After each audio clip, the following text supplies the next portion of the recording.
Dear Heavenly Master, we come at this hour to say thank you. Thank you. We ask you, God, that you would bless those victims that are in flood right now. Bless them, Lord, and keep them in your care. We ask that you would bless this meeting tonight. Father God, that it be held according to your will. We ask these in so many blessings. In your precious Son, Jesus' name we pray. Amen. Amen.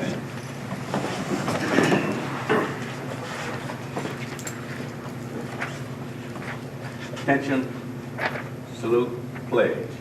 I pledge allegiance to the flag of the United States of America and to the republic for which it stands, one nation, under God, indivisible, with liberty and justice for all.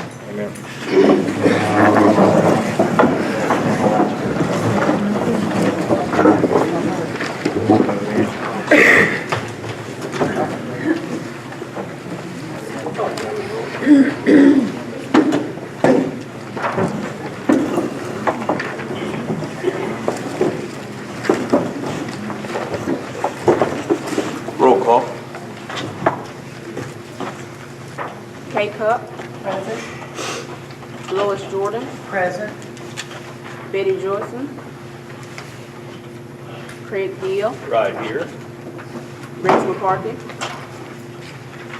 Mayor Jackie Johnson. Here.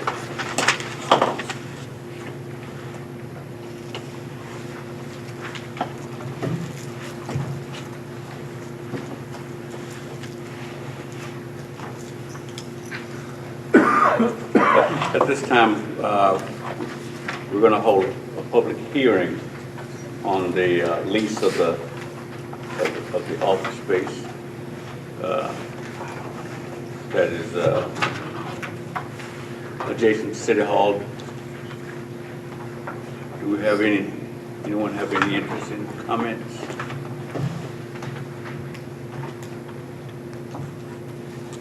Okay, public hearing is closed. Public comments. Anyone who is desiring to speak on any item on the agenda at this time may do so. We are going to limit it to 2 minutes per person.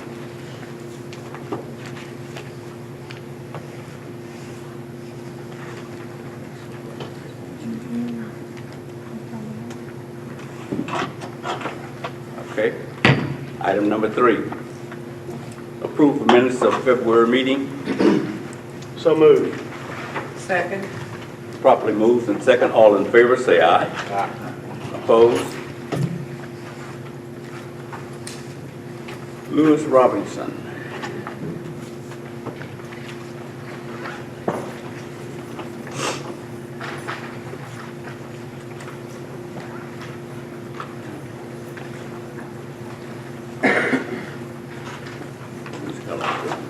I pass these out right here.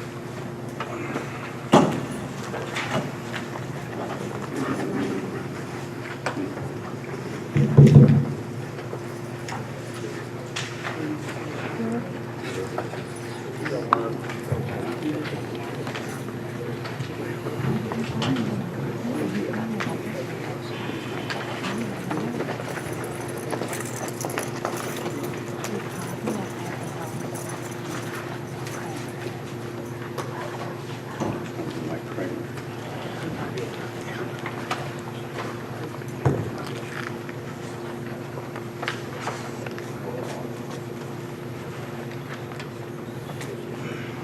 Okay. Right.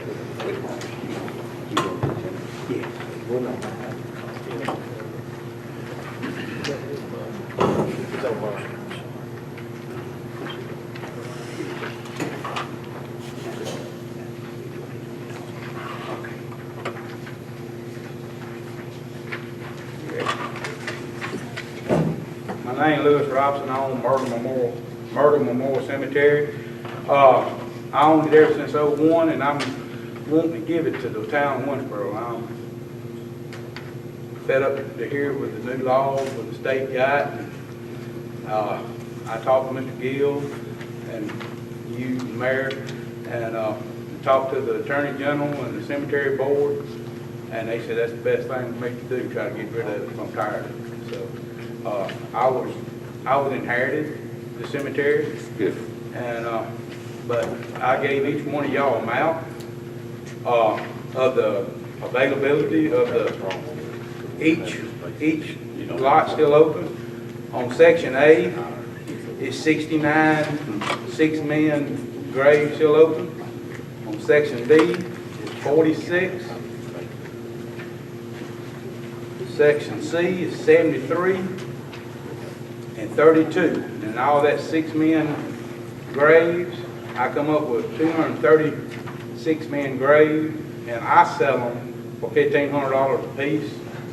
And that's a total of $330,000 if you sold all of them. And I'm going to give that to the town of Winnsboro to get out from under the headache. That's right beside the Winnsboro Cemetery, number of gravel road separates them. And I will say to Skipper, and Skipper can tell you, I will continue to help find graves. I have found graves for the town of Winnsboro many times, as I will for murderers. You know, y'all got a problem, call me, and I'll be glad to go down there and help y'all find something. But I'll give y'all maps, all my records, deeds I got, everything. And I just need to get it out of Lewis Robson's name and give it to the town of Winnsboro.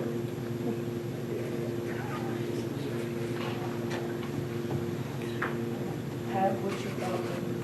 My thoughts is just take it under advisement, appoint a committee to look at it, see what the advantages and disadvantages are, and then after you understand it all, then make a decision whether you want to accept the donation or not. Can we legally accept the donation? I'm not sure. Okay, well, that's also, Yeah, we need to look at the procedure, that sort of stuff. Gotta be sure it's in the best interest of the town. You don't want to take on any liabilities. Just need to study. There's the manpower involved. There's all kind of stuff that's going. can we, Mayor, if we did appoint a committee, is that something that maybe could be done?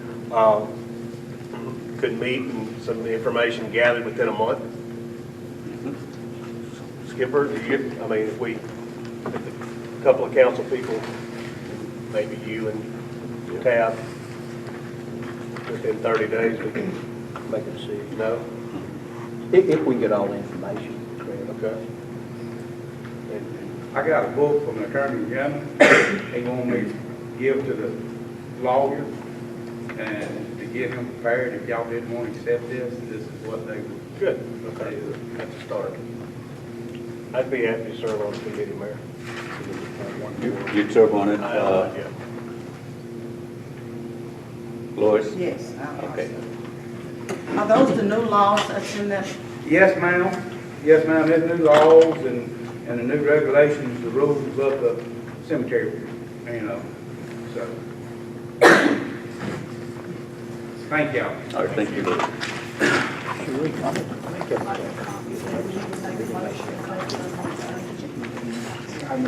I come by that over the because I need to call them and tell them what's going on. So they gave me 90 days. Okay. You got 90 days. That was on Monday. We got a 30-day committee.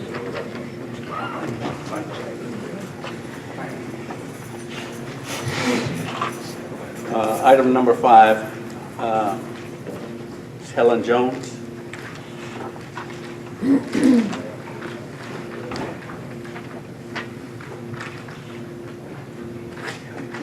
Helen Jones.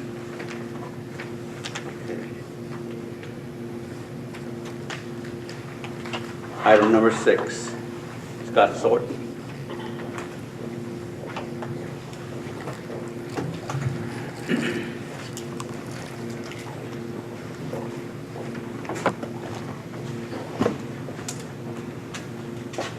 Good evening, Mayor. Good evening. Council. I'd given my presentation before you unexpectedly became ill at our last meeting. I was in the process of answering questions, and so I was asked to come back today to finish that. So I'm here to reiterate anything I said before, or to answer any questions that you may have.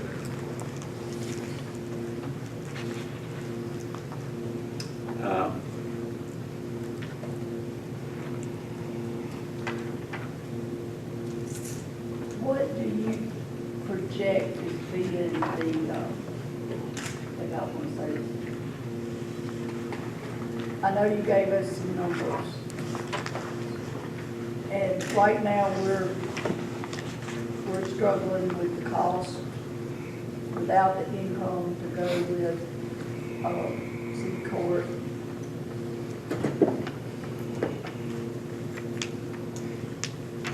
Not looking at the civil side, just the criminal side.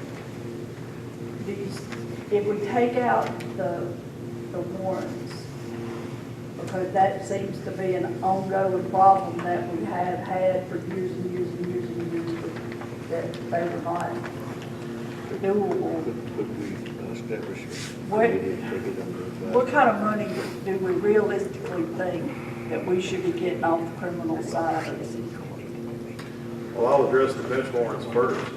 Just because it's existed for a while doesn't mean it's a problem that's ever been addressed. I don't know if anybody's ever addressed that to the council. I'm not aware if the city judge has ever come and spoken to the council about this matter. The bench warrant issue, I've had a chance to speak with the chief and spoke with the mayor and Mr. Cobb. I expressed it to him that that was an issue, that any time that you have that much money in unclaimed bench warrants for one calendar year, that needs to be addressed. I see one of the items on the agenda is the hiring of a new officer. That kind of correlates with what the chief indicated, that they need more manpower to do this. So I don't think, first of all, that that's just something that should be forgotten about. These are all people that have already pled guilty, and then they don't show to court, and so a bench warrant is issued, and all we have to do at that point is go enforce the bench warrant. That's all we're asking to be done. You have a failure to appear charge as well as the fines. So you're talking about well over $100,000 of outstanding fines and court costs that have not been paid, and then a failure to appear cost of another $20,000 that has not been done. So that's just money that's just sitting there that we're not trying to get. And there are enforceable documents out there requesting and ordering that these people be picked up. But to answer your question, if you forget that the bench warrants, just say they don't exist. I don't want to forget them, I just want to set them aside. If you say the bench warrants don't exist at all, then the steps that have been taken to address the $50,000 deficit that the council alleged in their resolution, assuming that that's the case, which I'm not exactly in agreement with that, but assuming that that's the case, it did not take into account the $17,000 in supplemental salaries that are paid. That's done every year. It also doesn't take into account that Mandy, who was the chief deputy, took a job at the district attorney's office. We hired Mandy's replacement at a $9,000 per year less salary than what Mandy was being paid, but are still paying the supplemental. So you're still getting the $17,000, and you're not having to turn around and pay $9,000 of that back out.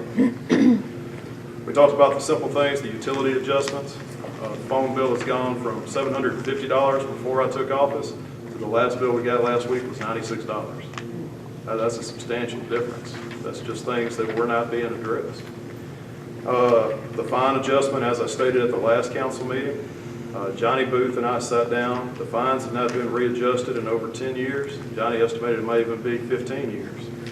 We went to the fines that were the most common: disturbing the pieces, simple batteries, the aggravated assaults, driving under suspension, no driver's license. We took those and adjusted them upwards. Not a big adjustment, but we made an adjustment upwards. It's still below what the district court does. But that adjustment along, if you take the convictions in 2015 and apply them to 2016, that generates another $24,311.50 without changing anything. That's already in place. Last month was the first month that began. As I stated at the last council meeting, if any member of the council was interested in reviewing the fine list, we're certainly open to doing that, to see if there's anything that's being fined, if there's a problem with that. I do think there's issues with the speeding tickets and the enforceability of those tickets in school zones. We're issuing tickets, we're not enforcing all of them. And that's something that could generate the money as well. But to answer your question, those things alone, without the bench warrants, that generates another $60,000 if you don't even look at the bench warrants at all.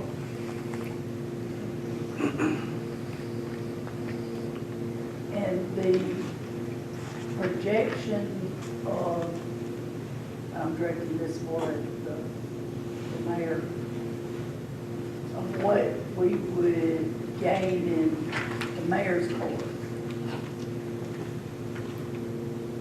would be somewhere in the neighborhood of, if I'm not mistaken, $75,000 to $80,000.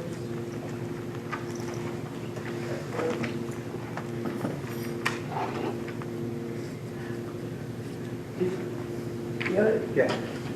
She was asking you, just your meetings with the different individuals. Kate was wondering, under a mayor's court, what's a minimum projection as far as money to the town?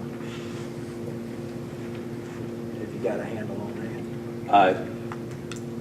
Minimum, no, I don't. What we're looking at is that there won't be any overhead expenses. We're looking at, and we're dealing with primary expenses. The only overhead would be perhaps one salary, if we find that we need an additional salary. The minimum trajectory, I'm going to say, perhaps maybe 500. Let's say 200,000. Don't we still have to have somebody to take care of the records Yes. that we would have to pay? Under a mayor's court, you'd have a clerk Yeah. that would Still work have for to the have city, one. and then it's a little different setup than city court. Yes. You don't have recording equipment, and this is based on a meeting that Craig, myself, Mayor Billy Cobb attended with Magistrate Judge Jim Berry. And he explained how Rayville's system worked. And I think the mayor and the chief met with Mayor from Fairview. Yes. It's a little different setup. You don't have civil matters, you just strictly handle our ordinances. For violation of our ordinance and speeding tickets, that's where it should go. Be no civil court whatsoever. I had asked, when you look at the numbers from some outlying towns to get a few more current numbers, has any action been taken towards that? When I asked you to contact Delhi and Jonesville, and Are you looking at me? no, I'm looking at Jackson. Okay. I just can't tell. I don't think both of I found that today would have been impossible to do that. Okay, so can we just like, and I know Silas came again for us, and I hate to put him off, but I think that this is something that needs some more research before I'm ready to act as council president. I agree with that. So can we just put it back on the agenda for next meeting? Yes. So how are the other towns working? How is that process going with them? Not having, you say you had talked to. Right. But as far as I spoke with the mayor. As a matter of fact, myself and the chief went to Fairview. We spoke with the mayor there, who showed us a stack of dockets, and under the process that they use, with just dealing with tickets, they provided enough capital actually to meet all the expenses, of the city. They had. He was very proud, of that. Opened his books up to let us know, that, we're struggling here in Winnsboro in order to, to meet the necessary taxes. As a matter of fact, we're losing money in a big way with the court, that actually we have no say-so or no control over, in any form or fashion. But with the increase in the fines and the decrease in the salaries and the other cost-saving measures that's been enacted, have we looked to see if we really still would be losing money? Excuse me? With the increase in the fines and the decrease in the salaries, would we still be losing money? Have we looked at that? I think Scott's saying, what are you projecting under your scenario, Scott, that the town will receive above the expenses? Tab, I didn't do the calculations, not counting the bench warrants. So with the bench warrants, and I provided a copy of this to all the council members, even the two that were absent at the last meeting, I put one on their desk. A projected revenue of $14,721.09 a month. That's pretty significant because the investigation I've done of Rabel is two things. Number one, it's $1,300 less people than we have at the last census, so it's not really apples to apples. Number two, what was reported to our office is that on an average month they generate about $10,000 a month. The best they've ever done is around $13,500. So we're talking about, with these changes, you're beyond that. And that's not talking about the civil, that's not talking about the juvenile, which we haven't mentioned either. And that's with the bench warrant. That's with the bench warrants, that is correct. But I can do it wouldn't be hard to do the calculations without it. It's still gonna be fairly similar because all I'm taking off is $39,000. So if you divided that by 12 months, I'm going to take about $3,000 off of that. So that's still going to put us in the $10,500 to $11,000 range, which is the range that Rabel is. But what, it's my understanding that at this point, and again, I hadn't verified the figures other than the clerk gave us the figures, Okay. that city court is costing the town $120,000. So it's not the $50,000 that was in the resolution. The city court gives us 80. So 80 from 120. Okay, so it's a $40,000 deficit, not a $50,000 deficit. I think it was 120, maybe about 130, I'm not sure. But we have a deficit of 40 to 50,000 a year. I agree with that. And what I'm showing here, what I've attempted to demonstrate, is that with some very simple modifications, not only can you erase the deficit, but you can actually be profitable. And the biggest thing is, things have to be enforced. I mean, it's been a month since I've seen you, and I'm still getting probable cause affidavits more than 48 hours after an arrest. That has to do with lack of manpower, which I think is something the council's addressing later today. But again, we would have to hire another employee. Am I right, Chief? Yes, because I'm going to be honest with you. We're not a collection agent. We're here to enforce the law, but I don't have the manpower to just send a man out there and just collect business.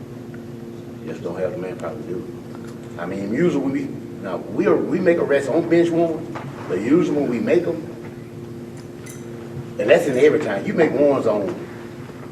If I see Russell driving down the road, he don't throw a turn signal. We make a traffic stop. We run his name, date of birth, and then that FTA might show up. Then we arrest him. We don't just have the manpower to just go out every day and just work big. We make most arrests on traffic stops. On call service. That's how we make most arrests. But as you stated when we met, y'all know where these people are, because I believe the mayor raised the question, well, aren't these people that have fled the jurisdiction? And these aren't people that are hard to find. And actually, I'm going to say this here. Even when I got hired 24 years ago, under administration of Ms. Roman, we didn't just go out and target this one. We had more manpower we have now, and we didn't do it. I mean, I'm just saying, Again, and as I stated, I'm not saying they shouldn't be served. This is not an issue, and I said this last month. This is not an indictment against you. I This is not a problem that just started in 2015. But as I stated to Councilperson Cupp, This is a problem that needs to be addressed. This is not a collection agency. These are people that have already violated the law and then violated it again by not coming to a return date in court. This is not collections. This is enforcing the law by people who are not complying with court orders.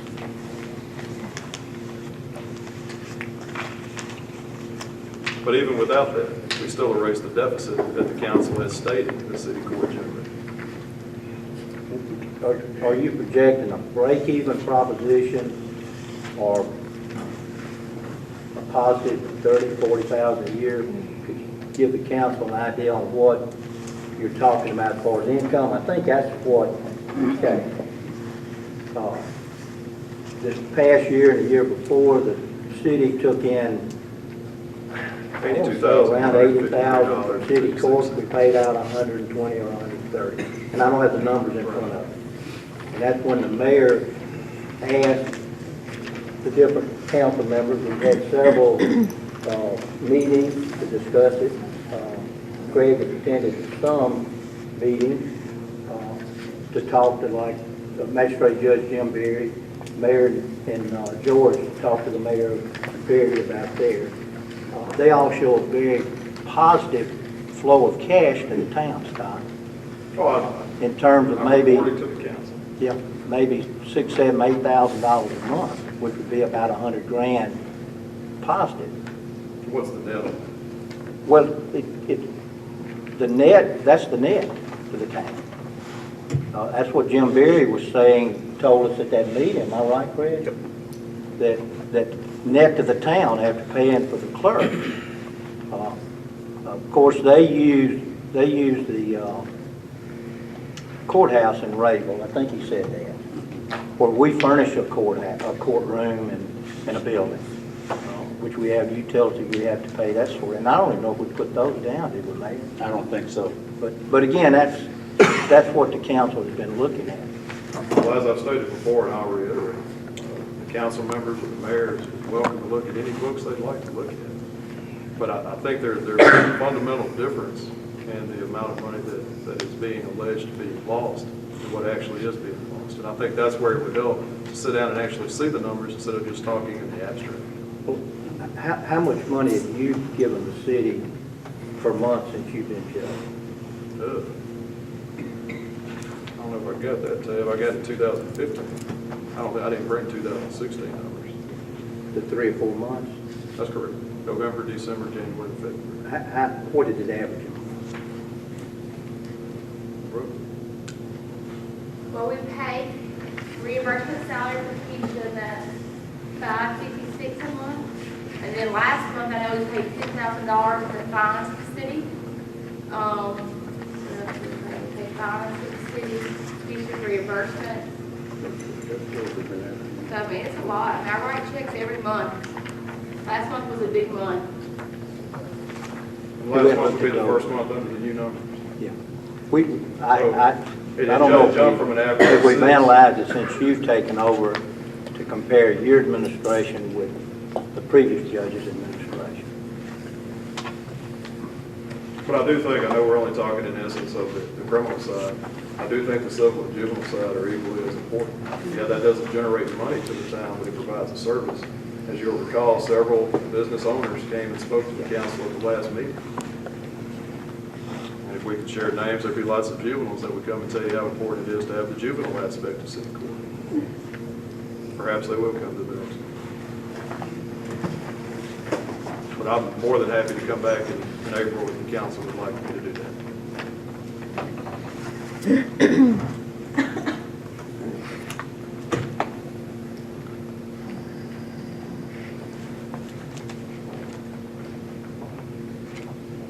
Kay, would you like to look at some of the income? Yes. Yeah, I'd maybe like it'd be to, better for Kay. I'll put a motion to like, Have y'all set a date for the next council meeting? Or is that It'll be the third Monday. third Monday? Any other questions? Thank you for the opportunity.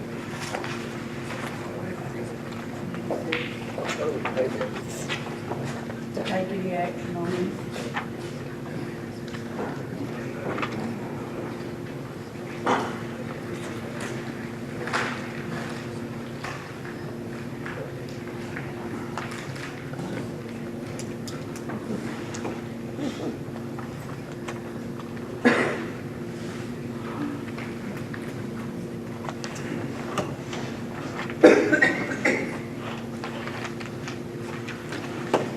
She's looking.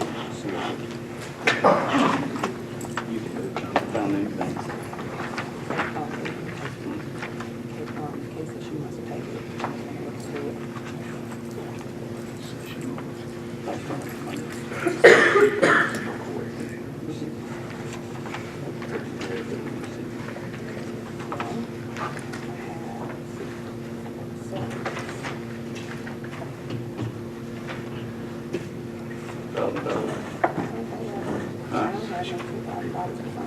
Right.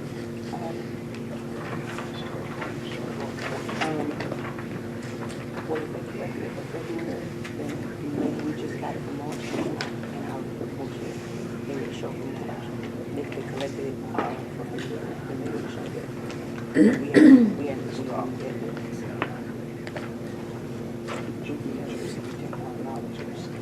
Fine, it's usually like $1,200. We look, at this point, we haven't found, we haven't received anything from the city court. Would you like to get a check there? Right next door. Maybe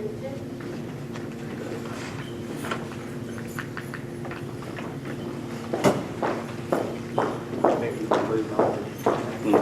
Said you can leave it on.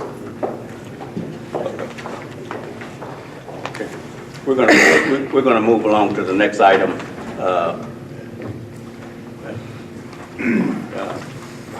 Mike Kramer.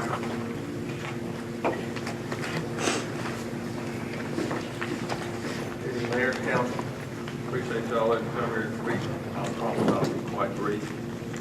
I have a petition here signed by 39 of our residents who live in the Pine West Street area of town.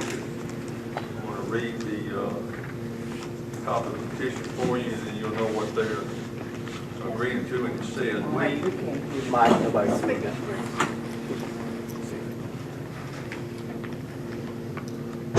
It's on. All right.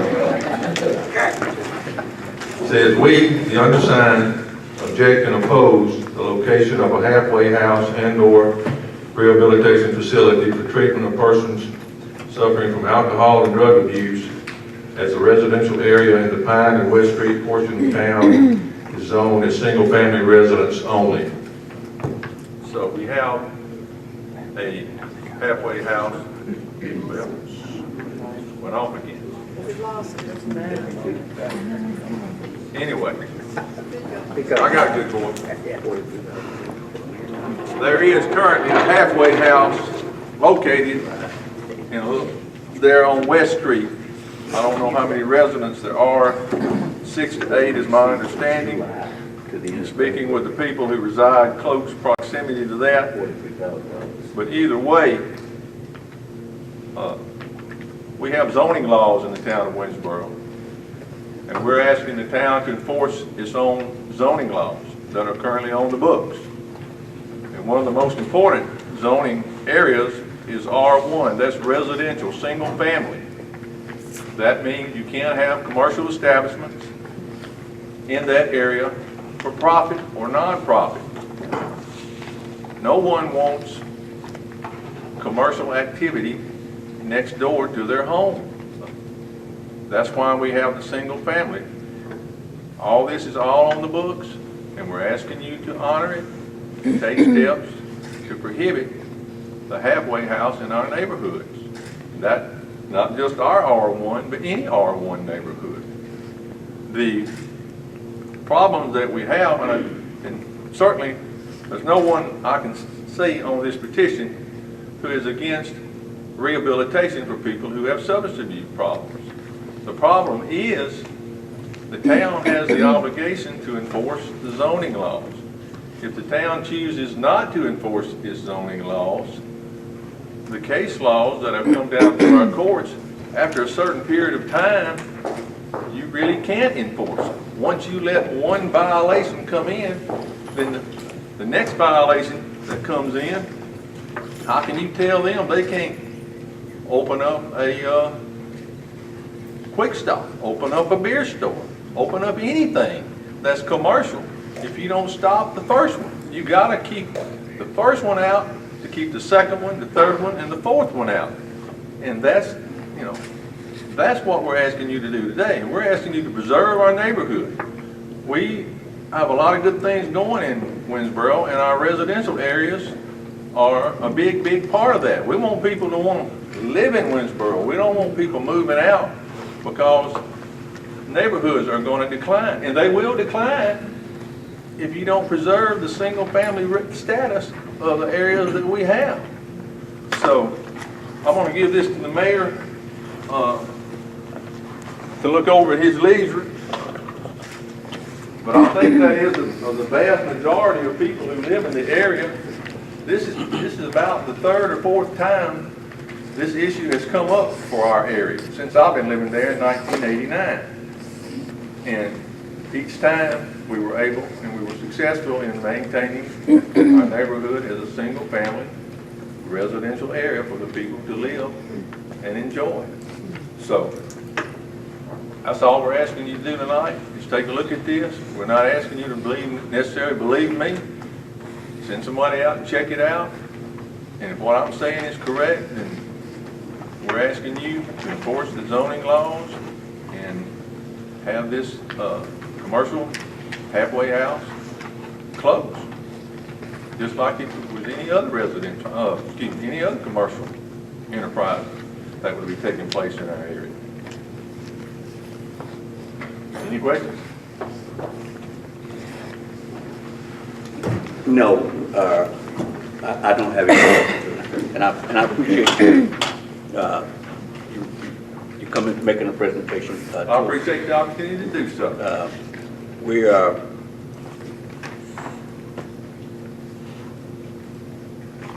I discussed this with our code officer, and we were looking at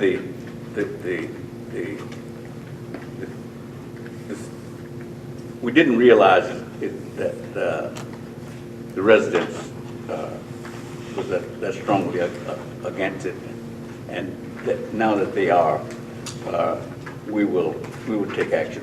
We have, Skipper, you spoke with them when? It's been probably 2 months ago. I spoke with Miss McGraw. That's the only person I've dealt with. Liz McGraw is Iron Ore has. Right. Yeah. Ms. McGraw owns the property, She owns the property that we're talking about, and you had advised her at that I time. explained to her that particular type business, what going as zone couldn't be that type of business like that. The people who live there, you know, but being if anybody's employed or anything, then it doesn't fall under the right residential category according to our R1 residential district code. Right. We couldn't hear you, Skip. And you, I'm sorry.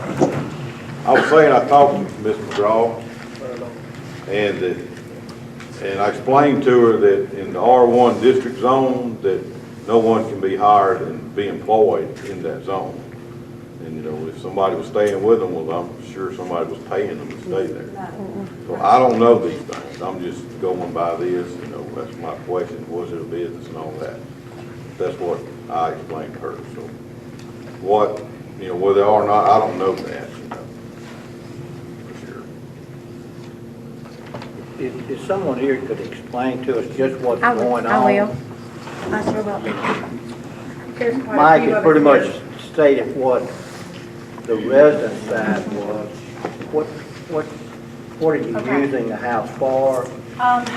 Well, I bought this house as a rental property, and I was in the process of getting it fixed up when Miss Heather Aker wanted to rent it. She was looking for a place that she wanted to help women that were looking to do something better, that were having some struggles in their life. And so I was like, well, I have this great, she had found a house, it wasn't in such good a neighborhood. And so I said, oh, I have a house, it's in a great neighborhood, it's the perfect size. And so that was on a Saturday, and I think that Sunday we started moving y'all in. That was January the 24th. I had no earthly idea that there was any such thing as zoning laws. I thought it was just so a business couldn't be there. Had no idea it was against any kind of regulations.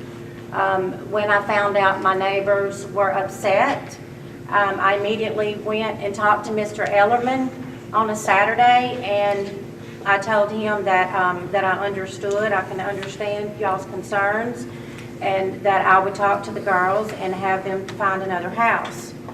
And so I did, and Heather she came to me and she said, we found a house that Danny Lofton has. And so the plans were that they were going to move out by the end of February. They had found a house. Danny, they had nothing in writing there again, but they had found a house. And so like the very last day of February, or either the 28th or the 29th, Danny called her and said, the kids in my house y'all were going to rent, their parents paid another month's rent for them, and they're not moving out. So we're stuck. So, you know, I'm not trying to fight the neighborhood. It's never been a fight from the beginning. It's been a misunderstanding. I didn't know that I was in violation. And when I did realize that, we tried to move out. The house fell through. And so now, you know, I came in here under the hope, you know, all this has happened between Heather and me, you know, and the whole thing with a pure motive and sincere heart, just to try to help people in this neighborhood and community, not knowing that we would even offend the neighbors. And I know that this may be hearsay, but I was a little upset because I wasn't invited to the neighborhood watch meeting, and I am a part of that neighborhood, because it was maybe misleading that it was a drug house. That is not what it is. It's very personal to me. It's not a secret that I have a history of my own, and I don't know where I would be without people helping me. This is not a business. Not one person gets paid there. I charge them $200 a month rent. These girls stay there. The first month, money has been raised for this house through spring markets and donations. And so anyway, I charge $200 a month rent. These girls don't pay a penny the first month. And then after that, all they pay, there's 4 girls living there. They pay $200 a month rent. That doesn't even cover the rent and the expenses of the electric. It doesn't even cover. It is not really run as a business. But I'm not here to offend anybody. I don't want to offend my neighbors. But at the same time, you know, it's very personal to me. These girls are monitored. They go to 12-step programs.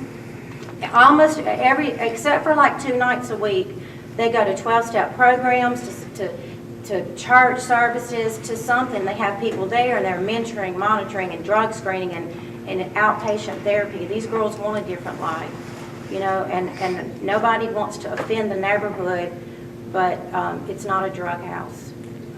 So, you know, and I came in here hoping to give these girls not to just simply, I got a letter from the city and it said they had 72 hours to get out, to close the business. It's not a business.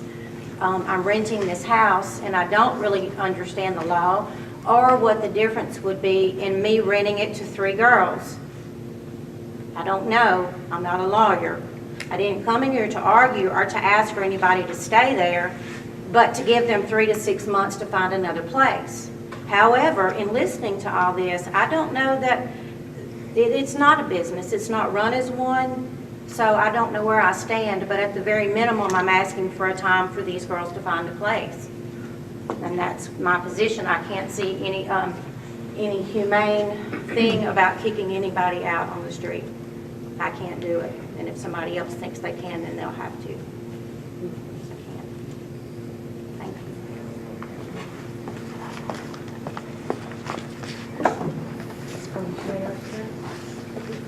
you. May I share? Yes. Okay.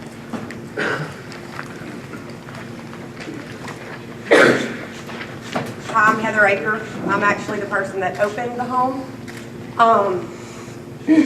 Like Liz, I take this very personal myself, and I'm going to do my absolute best to hold myself together. This home is not a business. There is not one person in this home that gets paid to do anything there. Just because there's someone there that is monitoring the women there does not mean that they get paid. See, people like us, when we have the life that we had before, the only way that we can have a good life is if we help other people, period.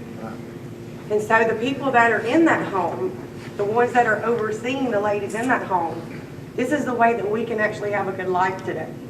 This is the way that we can actually look at ourselves in the mirror today.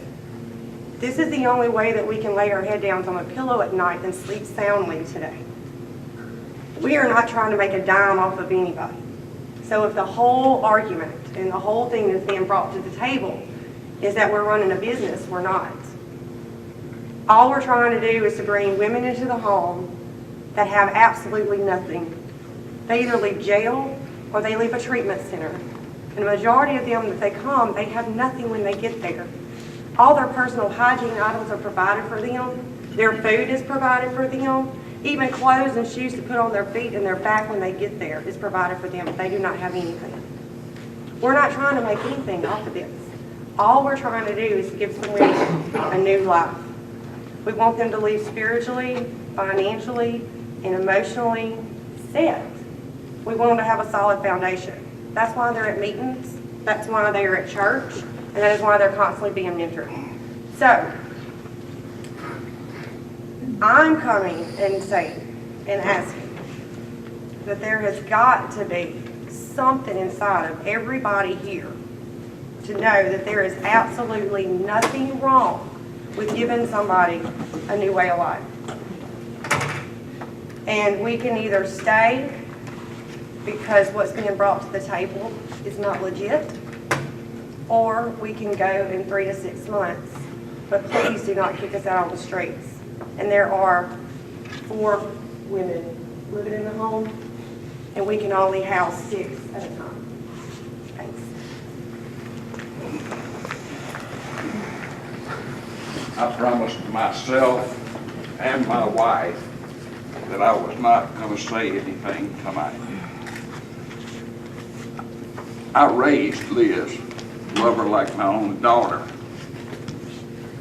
Not a problem there, won't be. But this house that we're talking about is in my backyard. And what Ms. Akers just described would just as well fit the detention center out here.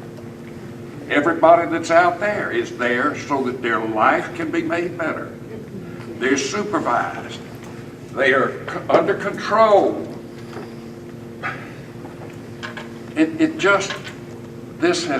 This can't be allowed to continue. It just cannot. The simple reason being, let this happen. The next time we look up, the house won't be a 4-lady house. No, it'll be a fresh start, which has fed more criminals into Franklin Parish than any other program in the parish. And I know I made my living dealing with those people.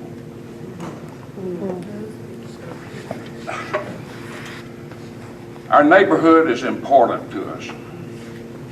Our homes are our lives. My wife and I have worked hard to get what we have there.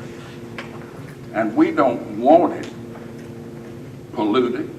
Pardon the use of the term. I know it's a pejorative and I hate that, but we don't want our backyard to be a part of the penal system. It's an R1 neighborhood.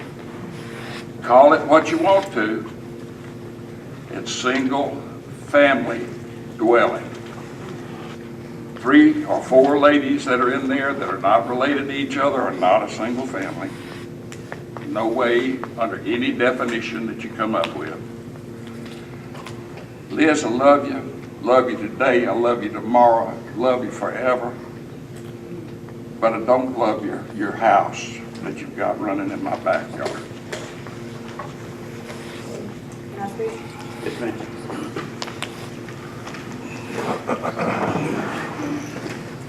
Mayor, Council. I am Tammy Colvin. I work at the substance abuse up there, and I have a lot to do with women in recovery. The type of people that we have at our home are not out murdering, robbing people. We only have people that have a drug addiction or a drinking addiction, which most families, 1 out of every 3 is affected by alcohol and drugs every day. You know, what we've always done is discriminate. We put them to the side. We put them in jails, we put them in institutions, and we call that better in their life when all that is corrections. What we do is we take women in and we teach them right from wrong. We teach them to face their problems, make amends where they need to. We teach these women how to wake up in the morning, go to work, come in, cook dinner for their children, pay their bills, and go back to bed at night. All of those things is nothing that a jail does, ever has done. This is called rehabilitation. It is not a business. It's like having 4 roommates in a house that are paying rent. The law states single occupant dwelling, meaning commercial business, and that's not what this is. So we're here fighting over something that's not even in the rules and laws. I take this personal too because I am a woman in recovery. And at the very least, like they say, the minimum, give us enough time for these women to do. But I think a lot of it is prejudice, discrimination about what they think with their personal experiences. And they never stop to think that could be their daughter, their sister, their granddaughter. The best thing that could ever happen to somebody's daughter that's drinking and drugging is to get turned over to people that are willing to help people at all costs. Thank y'all. Can I speak? Thank you. Mayor, I'm back to the other one. I hate that the neighborhood feels like I'm very involved with these women that are in the house, and I'm not one of the women in the house, but I am a woman in recovery. And I hate that the neighborhood feels like, and I know a lot of these people that signed your petition and that rub your talking. And I hate that y'all feel like this is an institution and that these people are bad people, because these people are not bad people at all. These are really awesome people that have made some bad mistakes. And I would have given anything when I've been in recovery for 2.5 years now, and I would have given anything for some. I didn't have this whenever I came into recovery. This is the most amazing thing that has happened in Winnsboro, if you ask me. And she's not bringing thieves and murderers and sex offenders into this house. These are women that want to better their lives. They want to better their lives. And y'all have, they're drug tested. We are in contact with them daily, every day. I talk to these girls. I get off at 2 o'clock at night sometimes to talk to these girls. It's a really awesome thing that Heather has going here. And it's not no kind of business run, and nobody gets paid. We don't get paid to do what we do. I wouldn't accept money, because if I can bring one person out of that hell that we live in when we live in an addiction, then that's payment enough for me. But anyways, yeah, if we can't stay, at least give us time enough to find somewhere that's safe these women can go. Thank you. Thank you. Can I say something? Thank you. Mayor, my name's C.C. Kimball. After you speak, we're going to cut it off there. My name's C.C. Kimball. In 1982, I was on a short list for arrest for distribution of marijuana, a crime I was guilty of. These days, I'm a retired Navy chief, veteran service officer, and a member of my community. I didn't have this either. God guided me to a good woman. But there's 2 bones of contention here, and I'd like you to look at both of them.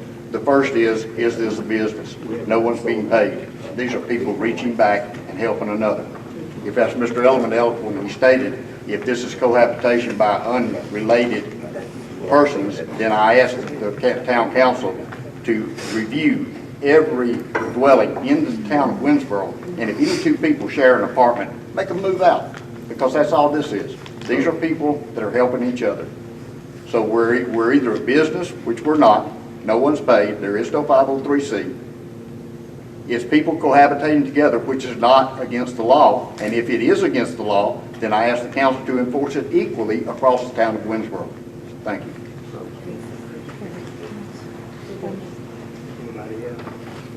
If she wants to speak. Okay. And Mayor, can I make just one? in the defense of the city, and running a business, one of the first things when it was reported that we looked at was for occupational license that had been sold to anyone, in that area. And we didn't, I wasn't able to find it. And I asked my code officer about it, and so I just want to say, the town is doing, what we are supposed to do. We had no grounds, to go over. I had no ground to go over there and tell them to kick them out. Skipper had went there and I think someone he told him that they could be out in 30 days.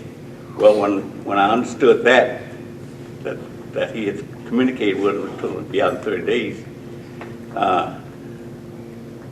I didn't want the town to become liable for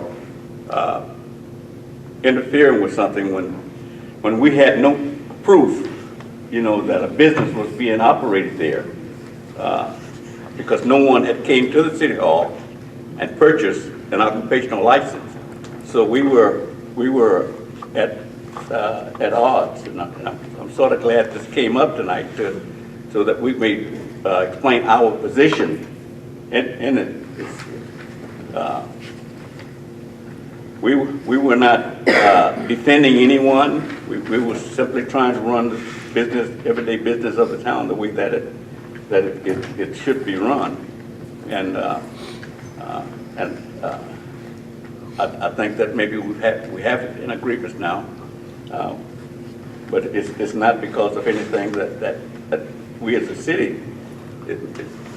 Mayor, the code article that Mike brought up, as well as Donnie, Liz, it doesn't fit in a single family dwelling, especially with 4.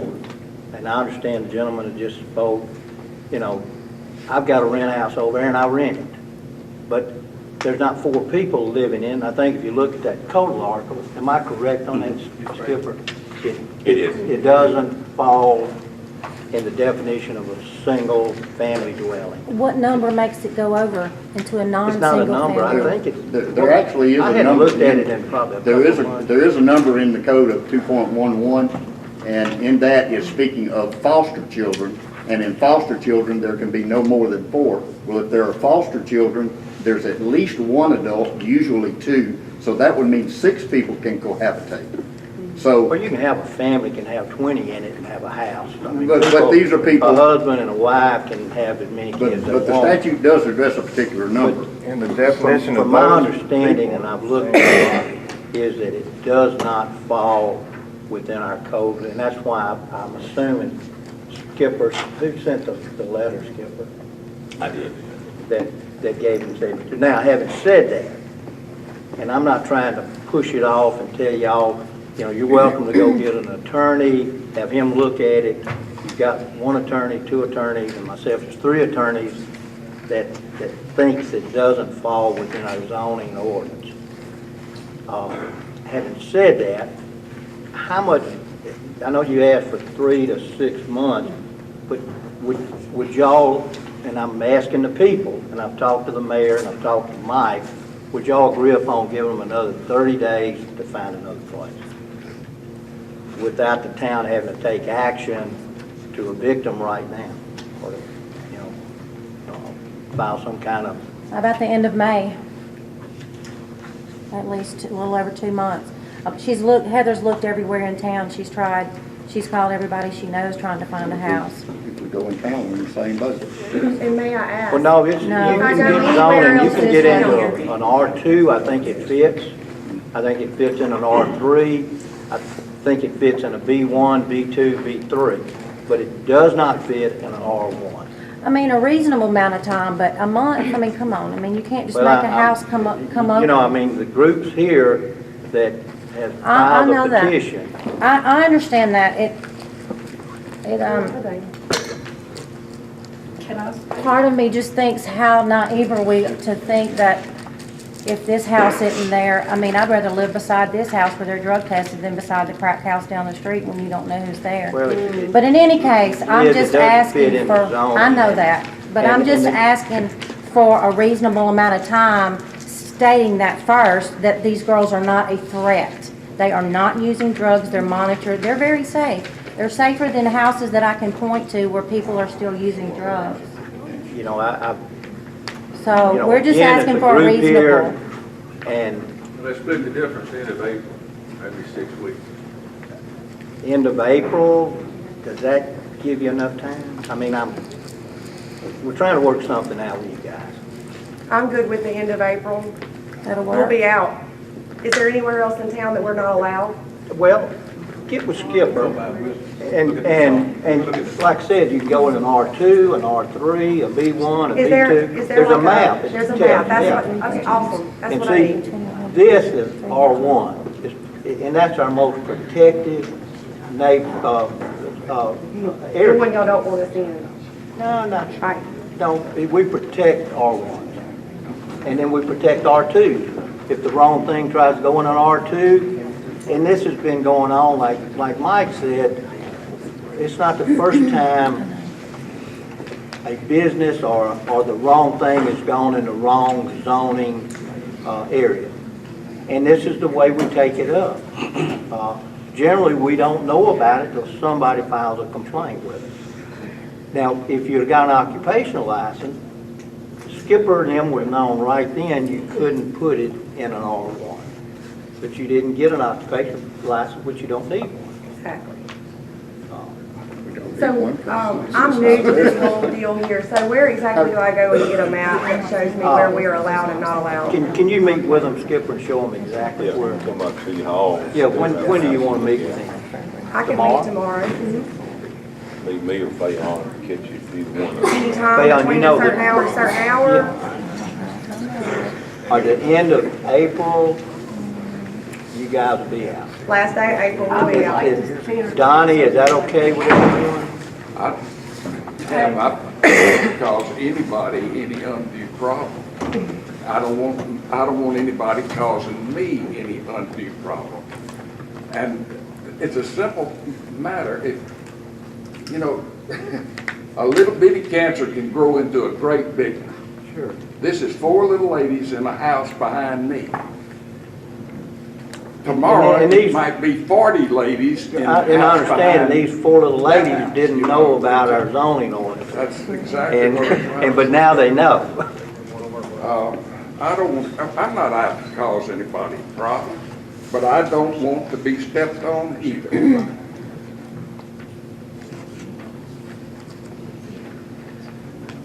So you're not in agreement with the No, end? to the end of April. He's in And agreement she till the said end of April April? would be Last day of April's good for me. Okay. And you're gonna get with Skipper and he'll show you different areas in town. Listen, I want to say something. Sure. Saturday morning, I learned about this R1 zoning thing. I got on the phone. I don't think April's gonna be enough. I don't either. I think it's good. I tried to help them find a place to go over the weekend. They've looked I love everywhere. these girls. They go to church with me. They sit beside me. They love me. They're not gonna hurt anybody. They're not going to degrade it. If anything, they're gonna brighten up that thing. There is worse problems in that neighborhood than these ladies. I promise. I think at least 60 days, and I'll put that in the form of a motion, to give them 60 days to move. I have a question, and I guess I've been slacking because I should have checked into it. Do we have a, maybe you can answer my question, do we have a house on Gum Street with people from Fresh Start? Or did I? I don't know of any.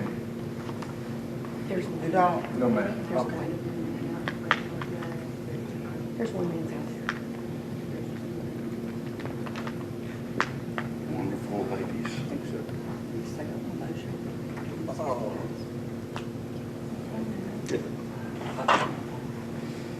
I have a motion on the table. Now they've agreed to 45 days almost. You want to move it up? Well, I'm trying to get 2 first ones here, is what I'm That trying would to be, do. Because you have renters that do not pay rent April 1st, they get evicted by April 10th. Okay? Then you have May 1st to May 10th is the second. Because right now, the people that I talk to don't have anybody potential of getting out on April 1st. But possibly by... and the people I'm talking to, is it in an area where this will fit? Like an R2 and R3? Actually, in my neighborhood. Are you R1? I don't have a problem. Are you an R1? I'm an R2. Oh, okay. Can I say something? Yes. Maybe this will help somebody. I used to work for Louisiana Mentors, and I have had at least 20 juveniles that been through my house. And these children have robbed, stole cars, threatened to kill their parents, all sorts of things. I live on Oak Street, and I had them there. And I have to be honest, we got paid for it. And, you know, no money's going through you, but we got paid, you know, to care for these children. And I'm so proud we did it, and I'm glad we didn't have a, I don't know what my zoning is, I really don't know. But we kept these children. And I'm glad to say today, most of them are doing wonderful. I mean, great. They called, some of them had said, I'll never come back to your house again. I can't keep them from calling us. So I'm really proud, you know, so you're not the only one that I feel like you know, being discriminated against. And I really commend you for trying to do better, to get your life back in order. Because if it's one thing that we have a problem with in Winnsboro, Louisiana, and that is drugs. And it's not only affecting you, it's affecting, like somebody said, it's affecting every family in Winnsboro. And we need to really step up to the plate and do more of what you're doing to try to get these people back to their children and to keep people like me, grandmothers, from having to raise them. That's all I have to say.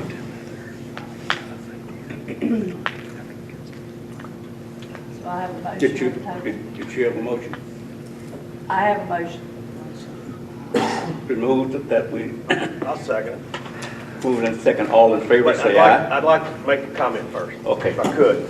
And I'm seconding that motion, and I'm speaking to the people and to the ladies and the people that are involved.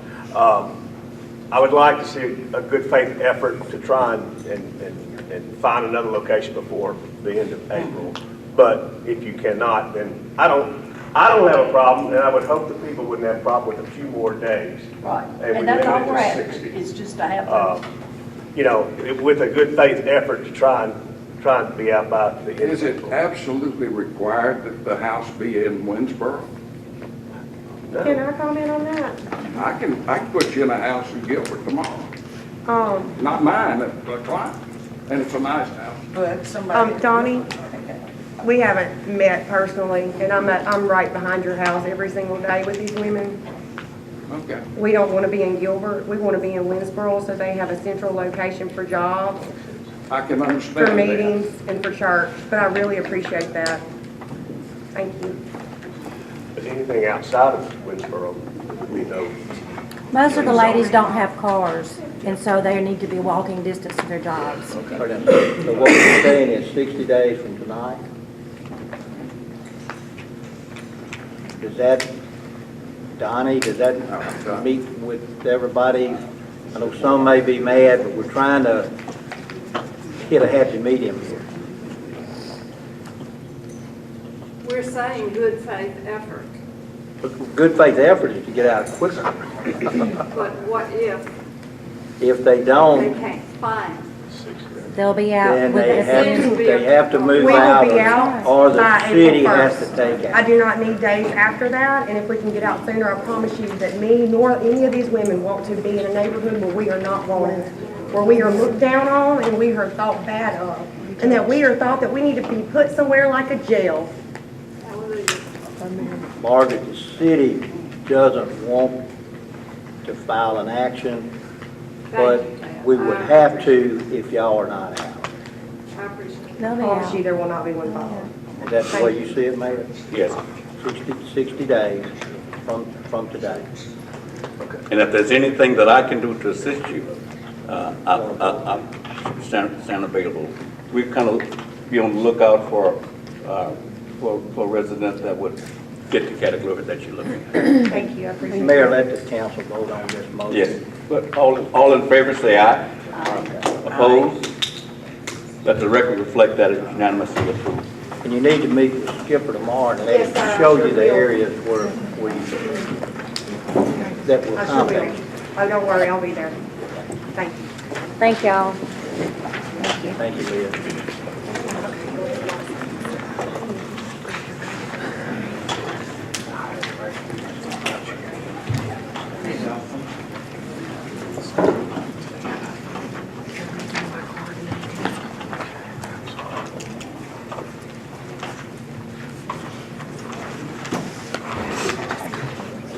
Item number 8. Approve of hiring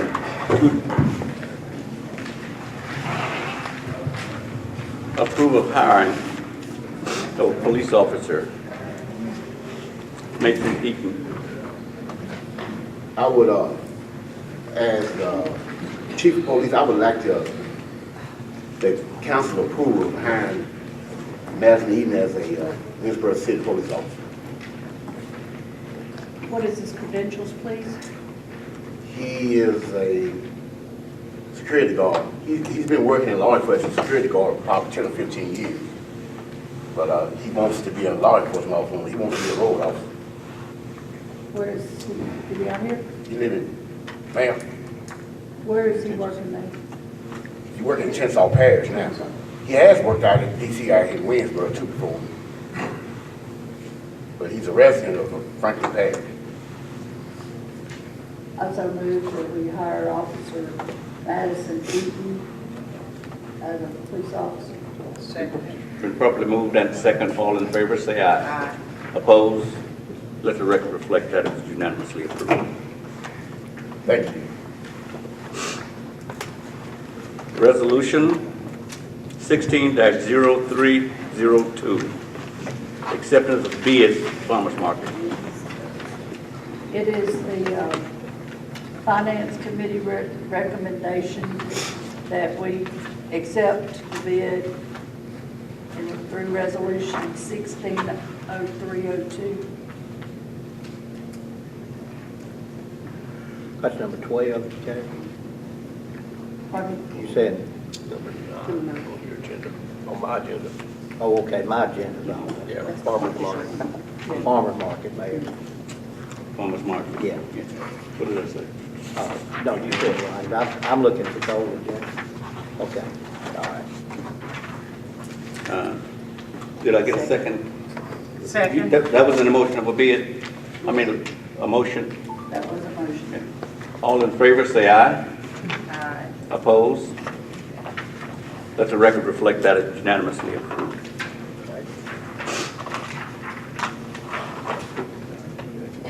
Item number 10, adoptive ordinance number 976, lease of real property.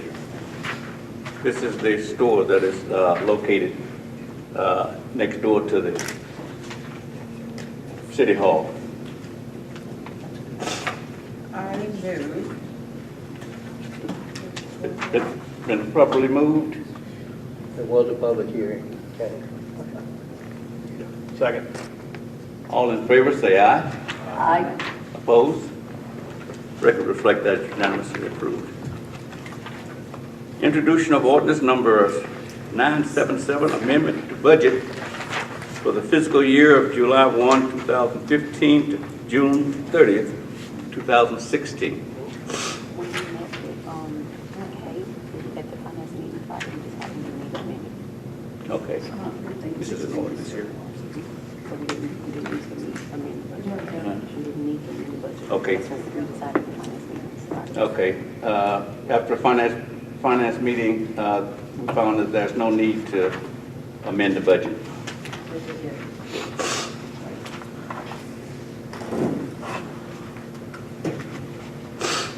Resolution number 160303, wastewater treatment plant. Who is that?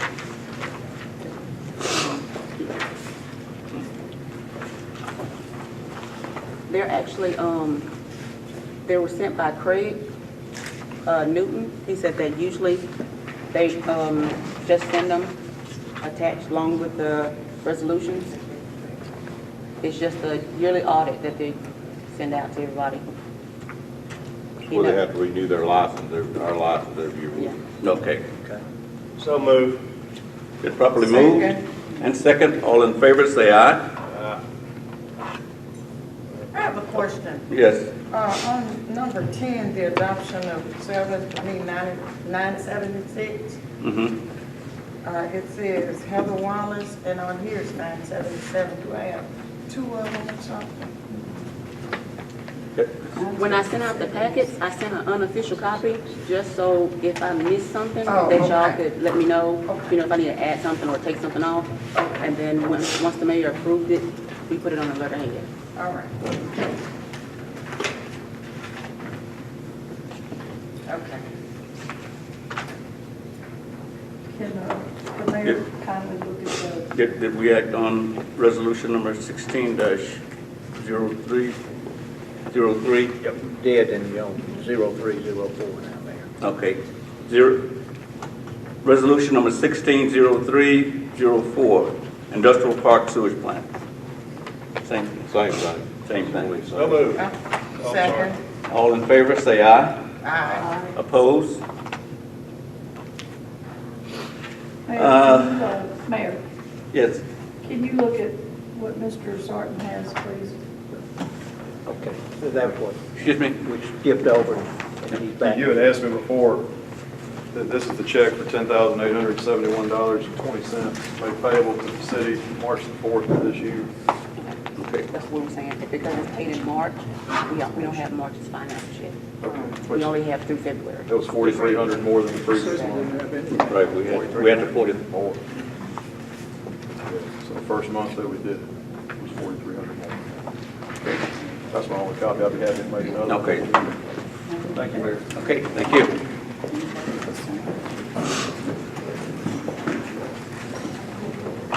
December and January financial report. Finance Committee.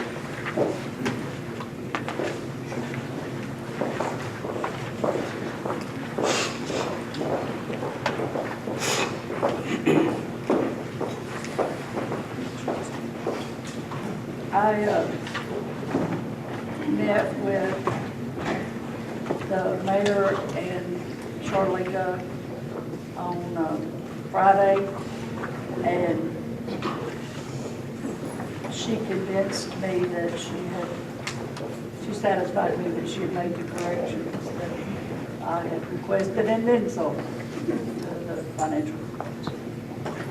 I actually included in your packets today, your general fund profit and loss for December, it printed out all zeros, so I reprinted that.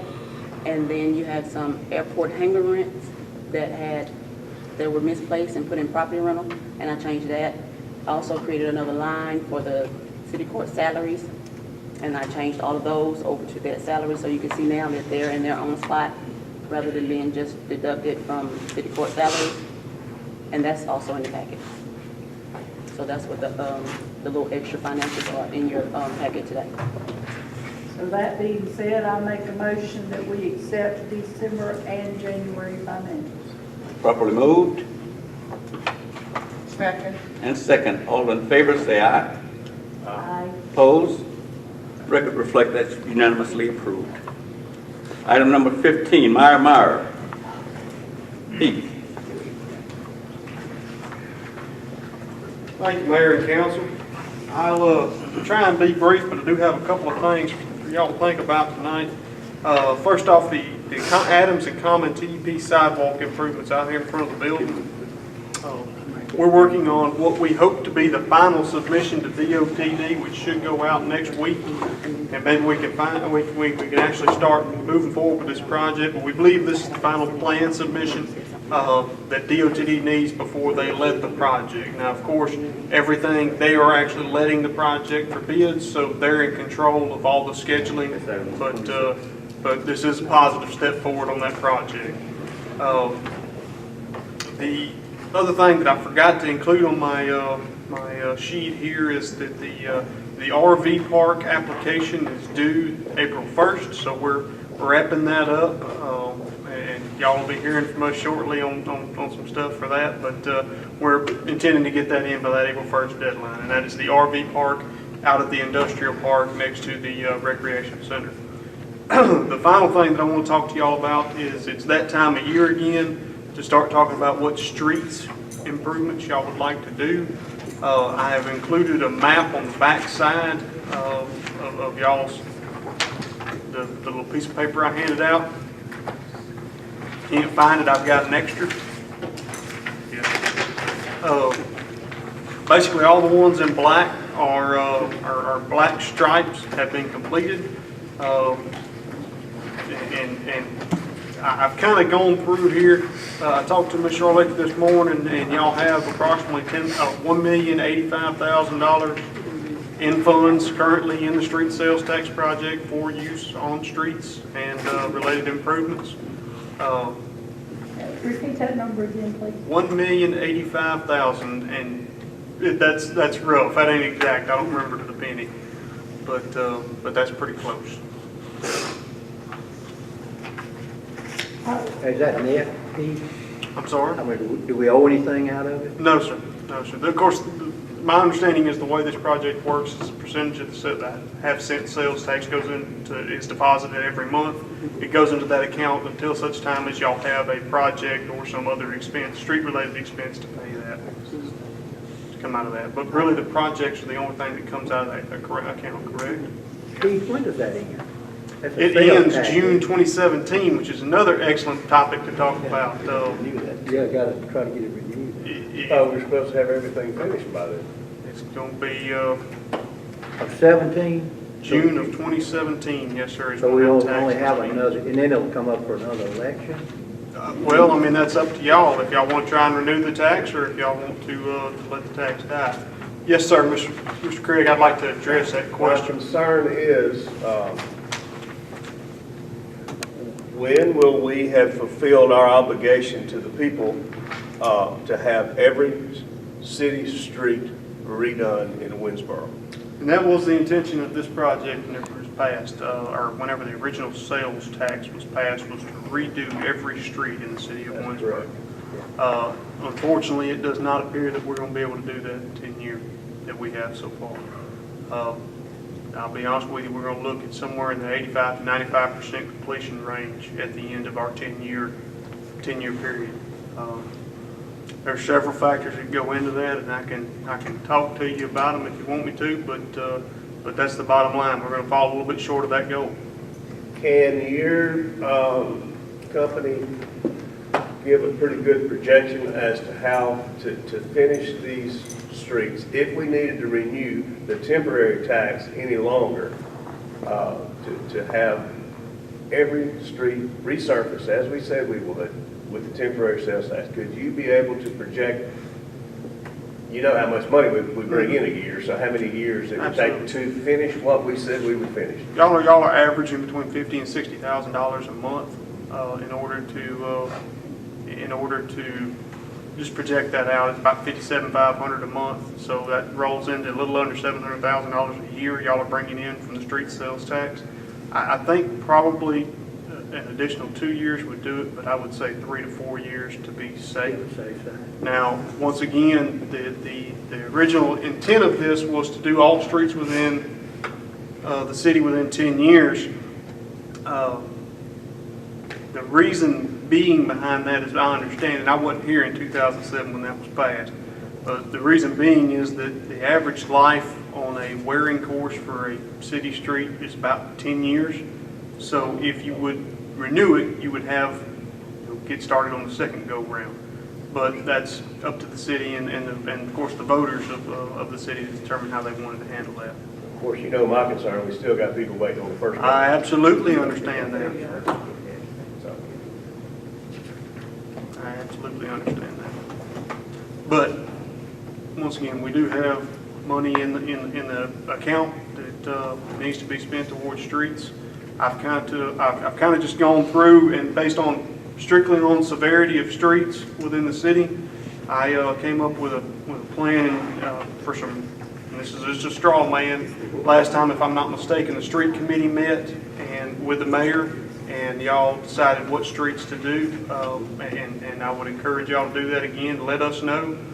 We'd be happy to attend any meetings in person or by conference call or emails or however y'all want to handle it. But we're trying to get y'all thinking along those lines because we will more than likely need to do another water main project prior to the street improvements, regardless of what we do, because there are still several streets with bad services and mains underneath them.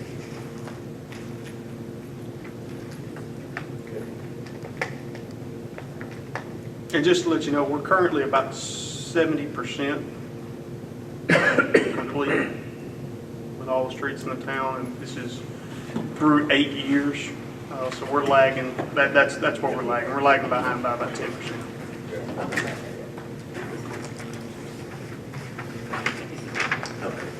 So we should be looking at priority 5 streets.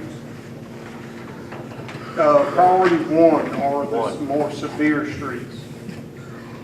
That priority, I see 1, and that ain't a priority to anybody. Nobody lives in the end of it. That's the reason why that ain't suggested to be done this time. Right. The reason why there are no more priority 1s on this sheet is because all of those are red hatched to be done this time. And I've also included all but 1 of the priority 2s, if I'm not mistaken. Say that, make that statement again. All of the red hatched line on there, on the streets, for example, Gary Mike. Right, okay. Red hatch. Those are the ones that I'm proposing to do this time. Okay, I got you. So those, for example, I believe either Gary or Mike, I don't remember which one, was a priority 1 previously. And with the traffic going in and out of there, they're probably both priority 1s about now after the construction.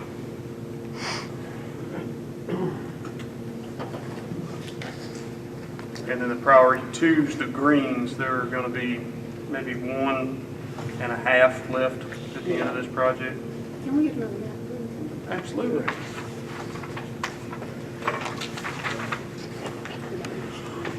Sorry.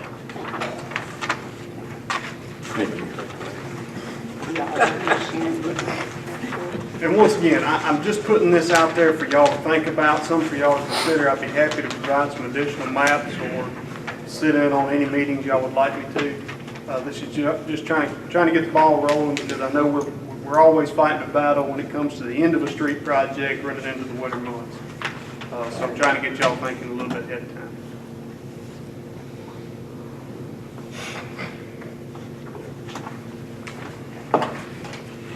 So we really didn't, we're not doing anything other than this. All right, I make a motion, we accept the mayor report. Properly moved and second. All in favor, say aye. Opposed? Record reflects that are unanimous. Thank you, Keith.